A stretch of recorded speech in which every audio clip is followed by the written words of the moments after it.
Hello बच्चों, मेरा नाम है मोहित और आपका स्वागत है हमारे यूट्यूब चैनल हिस्ट्री चैंपियन में। तो जैसा कि आप जानते हो, आपका जो पेपर होने वाला है एनिमल फिलोसफी एंड बायोकेमिस्ट्री का, जो आपका कौन सा जूलॉजी का 5th सेमेस्टर का जो पेपर होने वाला है, उससे संबंधित जितने महत्वपूर्ण प्रश्न होने वाले हैं सारे के सारे मैं आपको करवाने वाला हूँ। काफी ज्यादा इंपॉर्टेंट क्लास होने वाली है। बस आपको क्या करना है, वीडियो को पूरा देखना है, चैनल को सब्सक्राइब कर देना और अपने दोस्तों को जरूर से शेयर कर देना है। सभी बच्चों से एक रिक्वेस्ट जरूर करूंगा, भाई चैनल को सब्सक्राइब कर दो। 30,000 सब्सक्राइबर का अपने टारगेट ले रखा, आप सब्सक्राइब करोगे तब ये टारगेट अचीव हो पाएगा। साथ के साथ कोने में आपके सामने जो व्यू प्रोडक्ट वाला ऑप्शन है, इस पे क्लिक करके फ्लिपकार्ट और मित्रा से कोई प्रोडक्ट खरीदोगे सबसे ज्यादा डिस्काउंट आपको देखने को मिलेगा। और डिस्क्रिप्शन में टेलीग्राम का लिंक दे रखा है, जरूर से ज्वाइन कर लेना, क्योंकि अगर आप ज्वाइन करोगे तो उसका फायदा ये है कि अन्य जो पेपर होंगे आपके उसकी पीडीएफ देखने को मिल जाएगी। चलिए शुरू करते हैं क्लास। उससे पहले आप सभी, अब आपके सामने अगर पेपर के एग्जाम पैटर्न की बात करूं तो पेपर नॉन कॉलेज वाले विद्यार्थियों के लिए कितने नंबर का होगा भाई? 100 नंबर का देखने को मिलेगा। कौन वाले विद्यार्थियों के लिए? नॉन कॉलेज वाले विद्यार्थियों के लिए।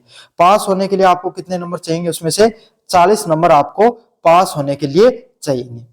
अगर अपन बात करूं रेगुलर वाले विद्यार्थियों की, कौन रेगुलर वाले विद्यार्थियों की बात करें, उनके लिए पेपर 80 नंबर का देखने को मिलता है। और उनके लिए पास होने के लिए कितने नंबर चाहिए भाई? 32 नंबर चाहिए। तो आपके सामने अगर रेगुलर के विद्यार्थी हो तो आपको 32 नंबर लाने पड़ेंगे, और अगर आप नॉन कॉलेज के विद्यार्थी हो तो आपको 40 नंबर लाने होते हैं पास होने के लिए।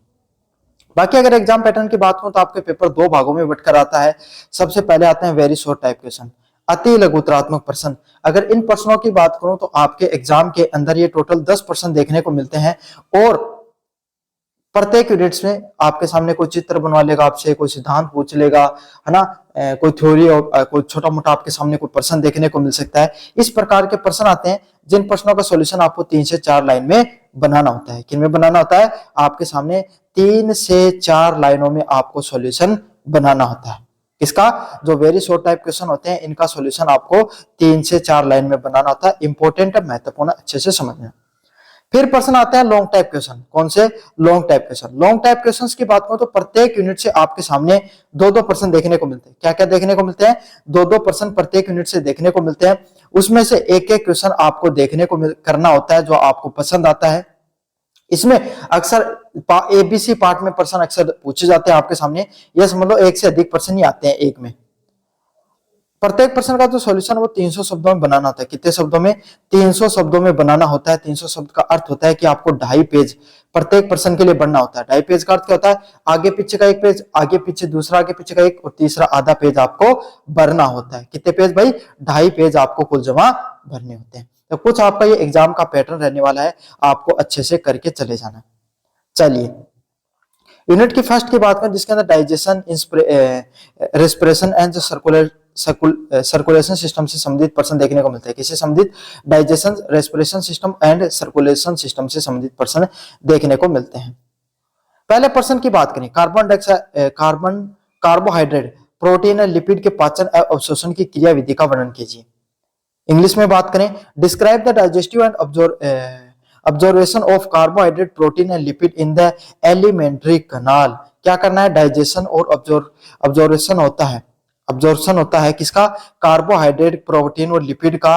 किसमें? एलिमेंट्री कनाल में। उसके बारे में आपको बताना है। मोस्ट इंपोर्टेंट प्रश्न है। कैसा प्रश्न है? मोस्ट इंपोर्टेंट प्रश्न है, एग्जाम में देखने को मिलता है। अगर इस प्रश्न की बात करूं, अगर ये प्रश्न वेरी शॉर्ट टाइप क्वेश्चन में आए, कौन से? अति लघुतरात्मक प्रश्नों में आए, तो इस प्रश्न में क्या पूछे जाएगा भाई? कार्बोहाइड्रेट के बारे में, अवशोषण की क्रिया विधि के बारे में बताइए, है ना। एक एक पूछा जा सकता है, क्या तो कार्बोहाइड्रेट आएगा या प्रोटीन आएगा, लिपिड के तो कम आने के चांसेस रहते हैं। समझ में आ गया? लॉन्ग टाइप में आएगा तो आपके सामने चाहे एबीसी करके पूछे, चाहे अलग अलग करके पूछे, आपके सामने पूरा का पूरा प्रश्न पूछा जा सकता है। कार्बोहाइड्रेट, प्रोटीन और लिपिड के जो पाचन एवं अवशोषण की जो क्रिया विधि होती है उसके बारे में आपको बताना है। अच्छा प्रश्न है, मोस्ट इंपोर्टेंट प्रश्न है, एग्जाम में देखने को मिलता है। अच्छे से इस प्रश्न को करके चले जाना। चलिए अगले वाले प्रश्न की बात करें, श्वसन की परिभाषा दीजिए तथा श्वसन की क्रिया विधि और ऑक्सीजन एवं कार्बन डाइऑक्साइड के परिवहन को समझाइए। क्या बताना आपको? श्वसन की परिभाषा देनी है कि श्वसन क्या होता है, उसकी परिभाषा बतानी है।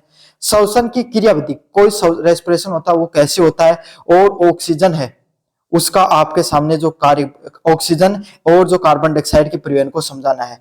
क्या बताना है? श्वसन की परिभाषा देनी है, श्वसन कैसे काम करता है उसकी क्रिया विधि बतानी है, और ऑक्सीजन व कार्बन डाइऑक्साइड के परिवहन को समझाना है। डिफाइन द रेस्पिरेशन, जो रेस्पिरेशन होता है उसके बारे में बताना है, और आपके सामने जो मैकेनिज्म होता है ब्रीथिंग का और transport of oxygen and carbon dioxide का ब्लड के अंदर, उसके बारे में आपको बताना है। अच्छा प्रश्न है भाई। सबसे पहले अगर आप वेरी शॉर्ट टाइप क्वेश्चन में आएगा तो आपको यही प्रश्न पूछा जा सकता है, define respiration and explain the mechanism of breathing.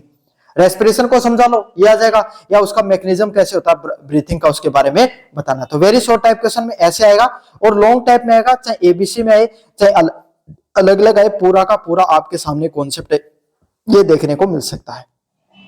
चलिए अगले वाले प्रश्न की बात करें, हृदय चक्र, कार्डिक साइकिल, हृदय स्पंदन व रक्तचाप का वर्णन कीजिए। क्या करना है आपको, डिस्क्राइब द कार्डिक साइकिल, जो कार्डिक साइकिल किस तरीके से काम करती है उसके बारे में बताना है। हार्ट बीट और ब्लड प्रेशर कैसे काम करता है उसके बारे में बताना है। क्या बताना है, हृदय चक्र, क्या बताना है, हृदय चक्र आपके सामने कैसे काम करता है उसके बारे में बताना है। हृदय का स्पंदन कैसे होता है, धड़कता कैसे है हृदय, और रक्तचाप कैसे काम करता है उसके बारे में आपको वर्णन करना। मोस्ट इंपोर्टेंट पर्सन है, describe the cardiac cycle, heart beat and blood pressure. समझ में आ गया आपको, क्या डिस्क्राइब करना है, कार्डिक साइकिल कैसे काम करते हैं, कार्डिक साइकिल, हार्ट बीट और ब्लड प्रेशर कैसे काम करते हैं, इसके बारे में आपको बताना। मोस्ट इंपोर्टेंट पर्सन है, एग्जाम में बार बार देखने को मिलता है। चलिए यूनिट नंबर सेकंड की बात करें, excretion, nervous and the muscle psychology से संबंधित फिजियोलॉजी से संबंधित पर्सन देखने को मिलते हैं। किससे संबंधित, एक्सक्रेशन कैसे होता है, नर्वस सिस्टम कैसे काम करता है, और मसल फिजियोलॉजी कैसे काम करती है उसके बारे में आपको पर्सन देखने को मिलते हैं। पहला पर्सन है, नेफ्रॉन की संरचना, जो इंसान मस्तिष्क होता है उसमें नेफ्रॉन की संरचना और मलमूत्र के त्याग करने की, सॉरी जो नेफ्रॉन, गलत बता दिया भाई मैं, किडनी के अंदर जो नेफ्रॉन होता है उसके बारे में बताना है। सॉरी भाई, स्लिप ऑफ टंग हो गया। जो नेफ्रॉन जो आपके सामने जो देखने को मिलता है उसके अंदर आपकी संरचना कैसी होती है, मलमूत्र के त्याग जो निर्माण की क्रिया विधि के बारे में आपको बताना है। क्या बताना है, explain the structure of nephron and explain the mechanism of urine formation. क्या करना है, यूरिन फॉर्मेशन के बारे में भी बताना है, और आपके सामने एक्सप्लेन करना है किसका स्ट्रक्चर, नेफ्रॉन का स्ट्रक्चर। अच्छा प्रश्न है, एग्जाम में देखने को मिलता है। अगले वाले प्रश्न की बात करें, तंत्रिका आवेग, नर्वस इंपल्स की उत्पत्ति एवं संचरण की क्रिया विधि बताइए। क्या बताना आपको, कोई भी जो इंसान होता है उसके शरीर के अंदर नर्व इंपल्स कैसे काम करती है, क्या काम करती है, नर्व इंपल्स कैसे काम करती है, उनकी उत्पत्ति कैसे होती है उसके बारे में बताना है, और उनकी संचरण कैसे होता है, कैसे वो आपके सामने चलती है उसकी क्रिया विधि के बारे में आपको बताना। अच्छा प्रश्न है, explain the origin and propagation of the nerve impulse and the synaptic transformation.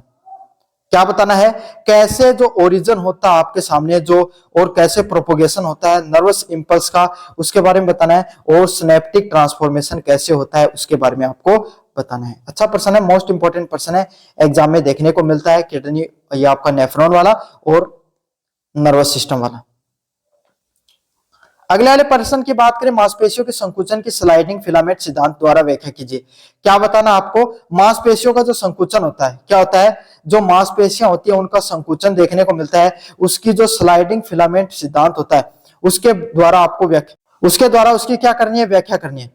Explain the mechanism of muscle contraction and the sliding filament theory.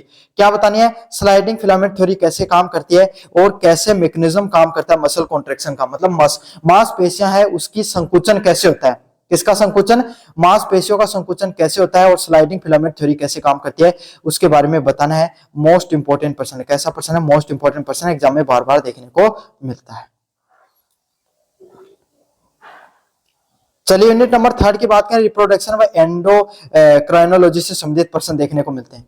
कैसा प्रश्न आता है, मादा जनन चक्र, फीमेल रिप्रोडक्शन साइकिल, आरोपण, प्रसव व दुग्ध स्राव की वर्णन कीजिए। क्या करना है, जो मादा का जो जनन चक्र कैसे काम करता है, फीमेल रिप्रोडक्टिव साइकिल कैसे काम करती है, क्या काम करती है, फीमेल रिप्रोडक्टिव साइकिल कैसे काम करती है, आरोपण कैसे काम करता है, प्रसव दुग्ध स्राव का आपके सामने वर्णन करना है। मोस्ट इंपोर्टेंट पर्सन है, कैसा पर्सन है, मोस्ट इंपोर्टेंट पर्सन है, एग्जाम में देखने को मिलता है। Describe the female reproductive cycle, implantation and the parturition and lactation in mammals. तो ये आपके सामने भाई अगर वेरी शॉर्ट टाइप क्वेश्चन में आएगा तो मादा जनन चक्र से संबंधित प्रश्न अक्सर देखने को मिलता है। उम्मीद है इस बार भी यही प्रश्न देखने को आपको मिलेगा।